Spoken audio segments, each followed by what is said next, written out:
Southwest monsoon, bahagyang umuusbong pero nakakaranas muna sa bahagi ng Palawan at west portions ng Visayas at Mindanao area. Asahan ng mga ilang moderate at scattered heavy rain showers. Pero Northern Luzon, Central Luzon, kasama na ang NCR at Calabarzon, makakaranas ng maalinsangang panahon, dulot pa rin ng easterlies na umiiral sa area na ito.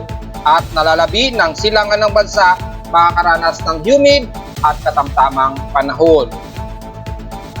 At shallow convergence na mataan sa Marshall Islands. Pagiging ganap na bagyo ba ito? Alamin.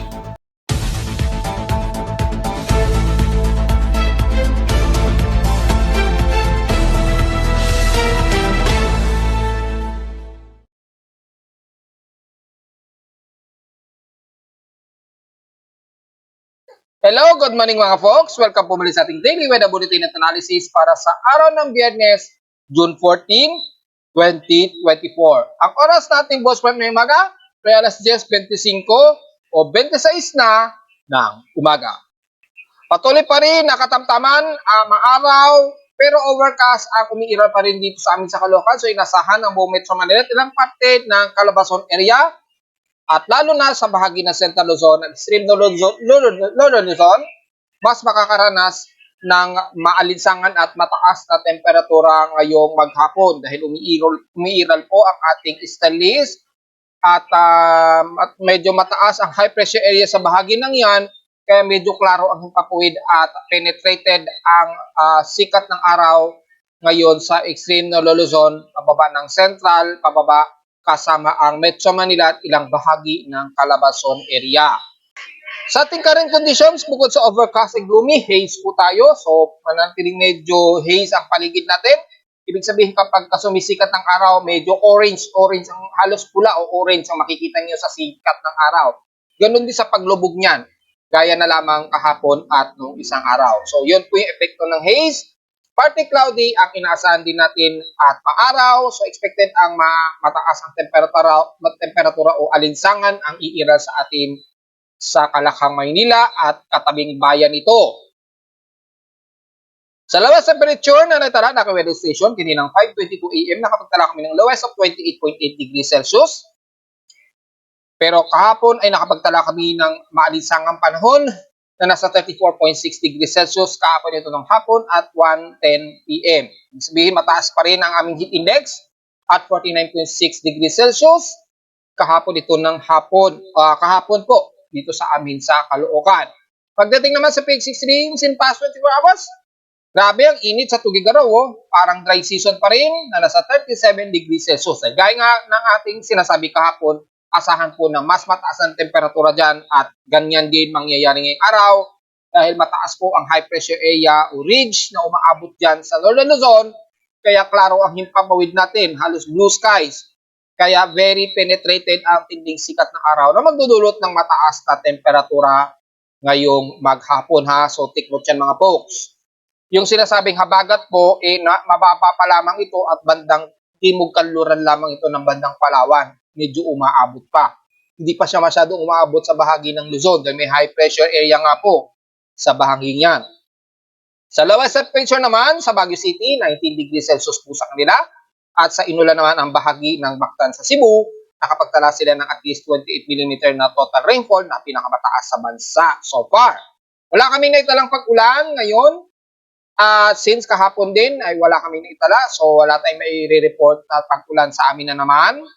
Sa outside humidity, nasa 76% po na asahan ang humid ang mararamdaman namin dahil mataas ang relative humidity and the same time tumataas ang ating outside temperature. So humid at malagkit-lagkit na naman ang ating mga pawis dito mga folks. Bagamat ang atmospheric pressure sa amin sa Caloocan, base rito nasa 1,008 hectopascals, so posible ang mga localized thunderstorms anytime ng moment ngayon. And steady ito since last hour. Sa tide and low tide status, so far ay low tide tayo, bahagya. May 4 hours and 21 minutes pa to maximum high tide, umamayang 2:46 PM pa. So, medyo layo-layo po muna sa mga mangingisda natin na balak pumalaot ngayong araw. Diyan sa Pampang na Manilibing, medyo layo-layo po muna, bandang Bataan o West Philippine Sea muna. Dahil medyo mababaw-babaw pa mga folks. Nanatiling moderate ang ating air concentration dahil po sa epekto ng haze. Kaya magmas pa rin po tayo ngayong araw mga folks. Lalo na't araw ng sweldo, kailangan magmas po para mas safe po ang ating mga baga, lalo na sa mga sensitibong mga baga. Samantala sa ating almanak, sumikat ang haring araw kaninang 5:27 AM at bilang lulubog ito mamayang 6:26 PM. Ang ating first quarter na po, na liwanag ng buwan, at 49 to 50% illuminated na po, ay sisikat naman o sisikat pa lamang ito mamayang ngayong 11:58 AM rather, at mamayang hating gabi naman o halos kinabukasan na ng hating gabi at 12:22 AM naman ito lulubog. So mga maya-mayang konti pa, ilang minuto pa bago mag-moonrise ng 1 degree elevation. Negative 21 degrees pa lamang. So wala pa siya, maya-mayang konti pa. So pang moonrise pa lamang siya ngayon. At nasa first quarter na po tayo mga folks. So take note dyan. At sa ating local weather outlook para ngayong weekend, ay nasa magiging partly cloudy ating maghapon at localized thunderstorms possible. Possible malinaw naman yan. Hindi ibig sabihin na sinasabi natin magkakaroon ng mga localized thunderstorms anytime sa lugar namin sa Caloocan o sa iba't ibang parte ng Metro Manila ay tatamaan ng localized thunderstorms. Maaring sa extreme northern Luzon yan, sa hapon o bandang southern Luzon. Anywhere na malapit sa NCR ay expected ang forecast ng localized thunderstorms ang mangyayari. Yun po ang forecast niyan. At may 100% chance na uulanin daw. Well, maaring hindi sa amin sa Caloocan, maaring dyan lamang sa Quezon City or bandang Taytay, Antipolo, or all the way sa bandang Quezon Province o sa bandang Alabang or Paranaque o Cavite kung katimugang parte. At bandang Bulacan naman kung sakaling pahilaga naman ang uulanin. So yun po yung ibig sabihin niya na. Ganon din bukas, magiging partly cloudy maghapon natin na may mga localized thunderstorms daw ang forecast. Posible din daw na nasa 90% naman ang chance ng uulanin bukas. So mukhang this whole weekend, mukhang magkakaroon ng mga forecast lamang ng mga pag-ulan. Especially sa hapon yan o sa gabi mga folks. Diretso agad tayo sa ating ginagamit na satellite imagery. Bagamat makikita po natin dito sa Himawari 8 ng real-time, yung umuusbong na southwest monsoon, medyo umaabot lamang dito sa may kalurang bahagi ng Southern Luzon, especially dito sa may bandang Mimaropa yan, at kalurang bahagi ng Mindanao area. Yan lamang yung southwest monsoon na medyo umaabot. Dito kasi sa itaas, pataas po ang high pressure area, yung ridge, kahit yung ridge man lang ng high pressure area na sumasakop po, kasama na ang ilang bahagi ng Calabarzon, NCR, Central Luzon, and then all the way hanggang extreme Northern Luzon. Kaya klaro po ang himpapawid natin, kaya expected ang matinding sikat ng araw at asahan din ang mataas na alinsangan at temperatura. Dahil syempre, kasabay niyan ay ang easterlies na umiiral o nakaka-penetrate dito sa may bandang silangang bahagi ng Luzon, Bicol Region at ilang parte ng Visayas area at Eastern Mindanao. May mga ilang cluster lamang ng trough dito na namumuo sa may Eastern Visayas. Pero patuloy pa rin ang umiiral na easterlies. Kaya yung silangang bahagi ng bansa, makikita ninyo ay mas klaro po ang area na yan. Ibig sabihin po, asahan ang maalinsangan panahon ang iiral natin ngayong hanggang tanghali. At posible pa rin ng mga pag-ulan, kalat-kalat, isolated rain showers, lalo na sa bahagi nga po ng Southern Luzon, Visayas at Mindanao area. So dahil po dyan, hindi natin iisa-isay masyado ang bahagi na ito ng extreme Northern Luzon, pababa ng Metro Manila, dahil patuloy tayo makakaranas ng klaro ang himpapawid at maalisang ang panahon. Maliliit lamang ang mga tsansa ng mga isolated rain showers na magkakaroon ng mga ilang localized thunderstorms pagdating po ng hapon o gabi. Typically, dyan sa bahagi nga po ng Isabela, nakikita natin, at Quezon Province sa silangan ang potentially na magkakaroon ng mga isolated rain showers and localized thunderstorms. Sa kanluran naman, maaaring ang parte ng La Union at Baguio o ng Benguet, makakaranas sila ng isolated at mga scattered rain showers pagdating po ng hapon o gabi na mga ilang light to moderate showers ang medyo iiral. Pero mangunguna po ang maalinsangan mula Ilocos Norte yan, pababa yan ng bandang Central Luzon kasama na ang Tarlac, Zambales, Dagupan, yan, sa Pangasinan. Papasubik man yan, Pampanga, at Bulacan, papasok na yan ng Metro Manila. Magbabari na lamang sa hapon ang mga isolated rain showers kapag nag-saturate po yung water vapor sa area na yan ng Northern Luzon area. So mag-isolated lamang ito. So palinaw po, pag sinabing isolated, maaring magkaroon ng biglaang buhos ng ulan at titigil din or maaring hindi lamang magiging makulimlim lamang ang himpapawid. So yun po ang ibig sabihin yan ha. Hindi ibig sabihin pag sinabing isolated, anytime ay uulan na lamang palagi. Kung titingnan natin ang bahagi ng area ng Calabarzon ay medyo katamtaman, maaraw, pero ilang parte din, lalo na sa parte ng Batangas, ay maaraw po. At may mga kaulapan po, o mostly cloudy ang iiral, especially dyan sa bahagi nga po ng Bawan, Tingloy, Bambini, at bandang Lipa. Medyo maulap po at may mga asahan din ang mga isolated light to moderate showers.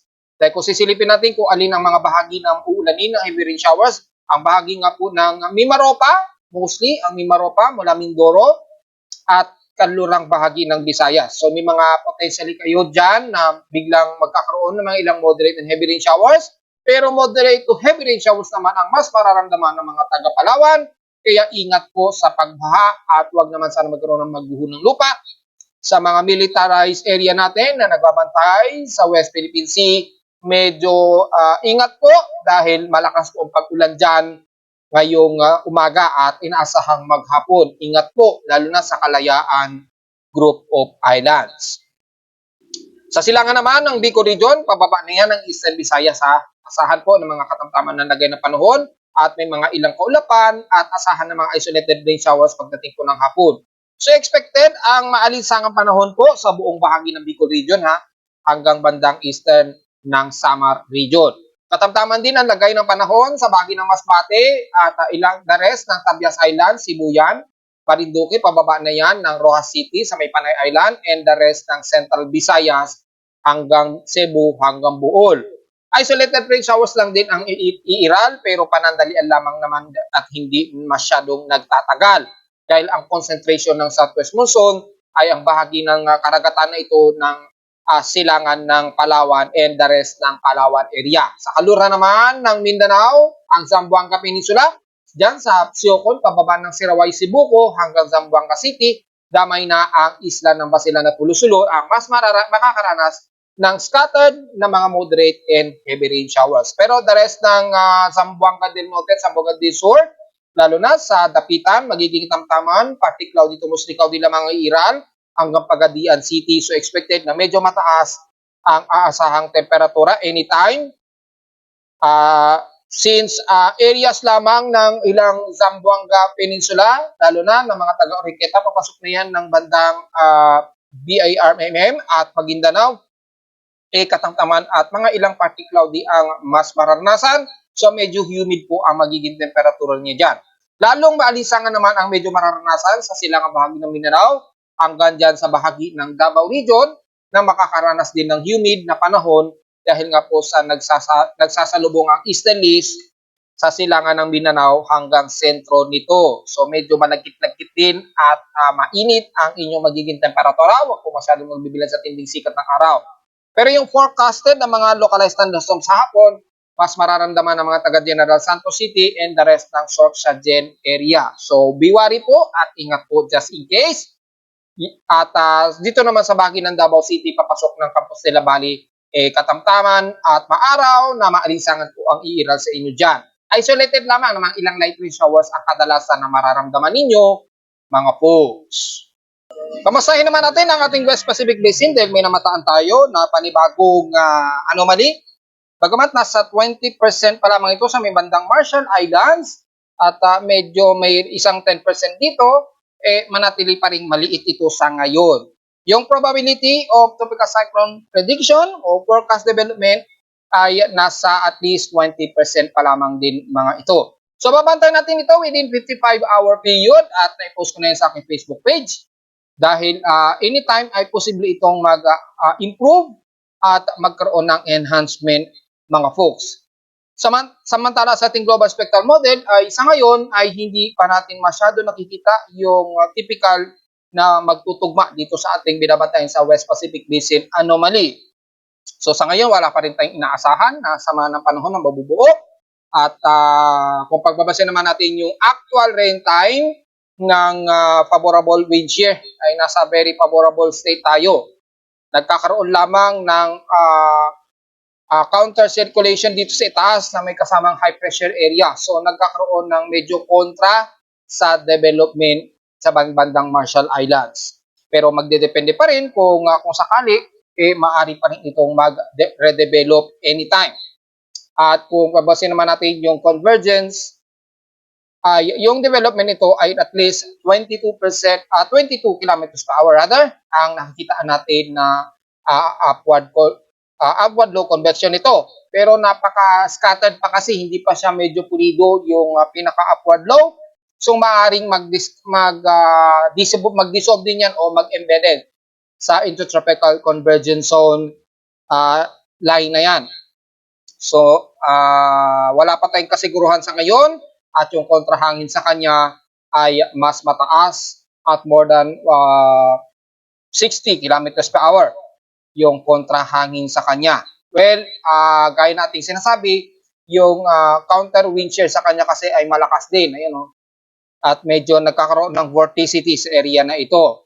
So, sa ngayon, kung yung vorticity ng ating binamatayan ay nasa moderate pero hindi pa masyado pulido at very scattered pa along Marshall Island. So babantayan natin within 55 hours kung ito ay magkakaroon ng improvement. Just in case, maaari lamang siya magiging trough na embedded ng intertropical convergence zone.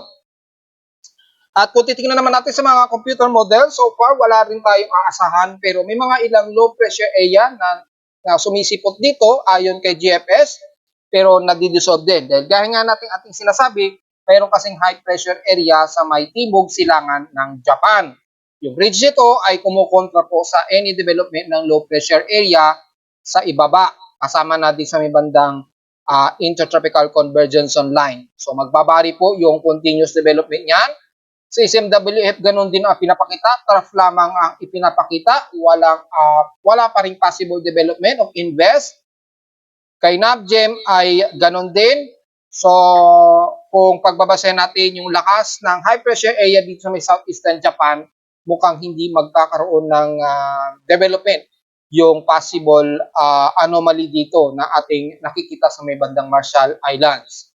So, tingnan natin at obserbahan pa rin natin ito at mag-update tayo anytime mga folks. Sa ngayon, sa loob ng 3 araw, for this whole weekend ay wala tayong expected na may mabubuong sama ng panahon sa labas ng ating Philippine Area of Responsibility. At hanggang sa pumasok ang susunod na ikatlong linggo ng June 2024, ay asahan na wala tayong in-expect na may mabubuo pa rin tayong sama ng panahon o bagyo. So, yung forecast natin ay, yung forecast na mangyayari this month, mukhang 40% chance na lamang na pumasok yung ating monthly forecast for June. Bumaba na po. 40% chance na lamang. So, yung una nating report na may mga malalakasang bagyo na bubuo, mukhang magiging insignificant na yon at malabo na po mangyari. Maaaring siguro sa susunod na buwan, posibleng mangyari yung ating forecast ngayong buwan. So obserbahan natin, titingnan natin kung ganun ang mangyayari for next month. Sa ngayon ay intindihin muna natin hanggang katapusan ng month of June na maaari pa rin may mabuo anytime na isang sama ng panahon.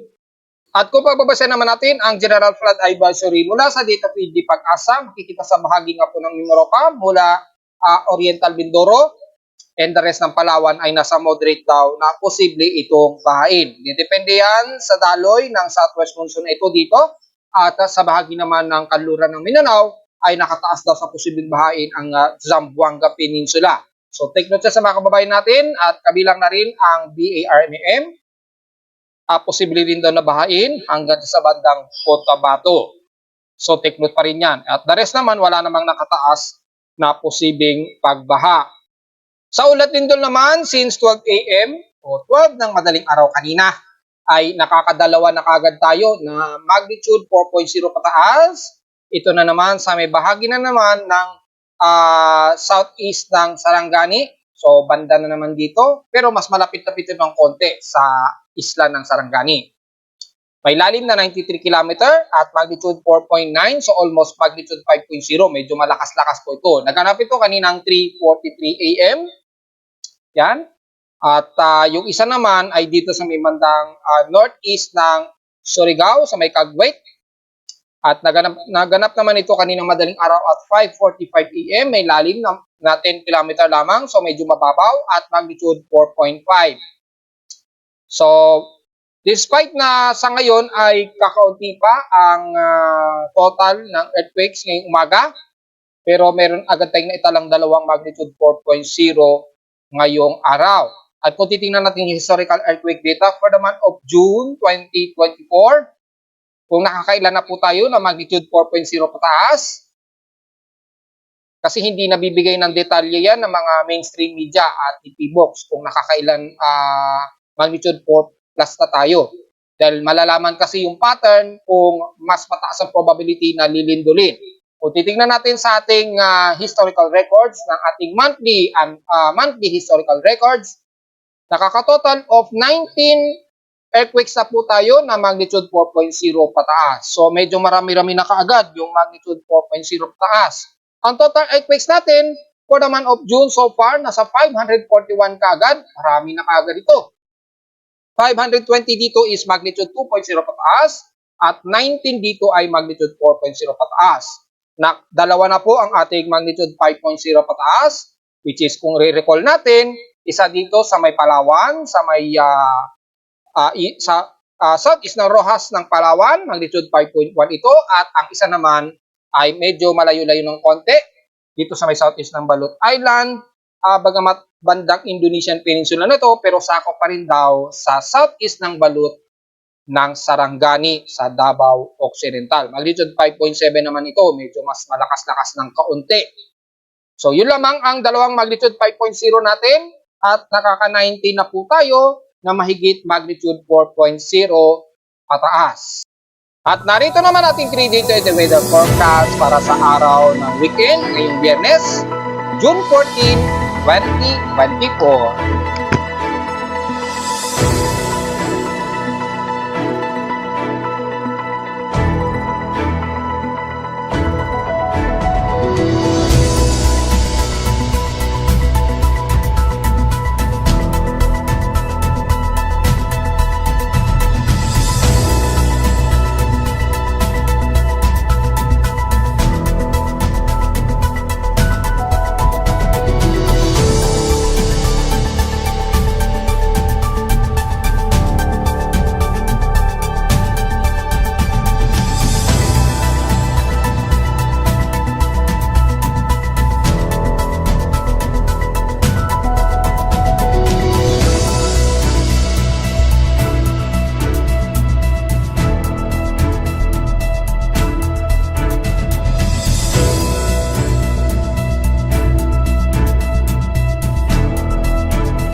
Hanggang dito na lang po ating daily weather bulletin at analysis para sa araw ng Biyernes, June 14, 2024. Huwag pong kalimutan na mag-like, share, subscribe po sa ating YouTube channel. Visit lamang anytime bukod sa aking Facebook page.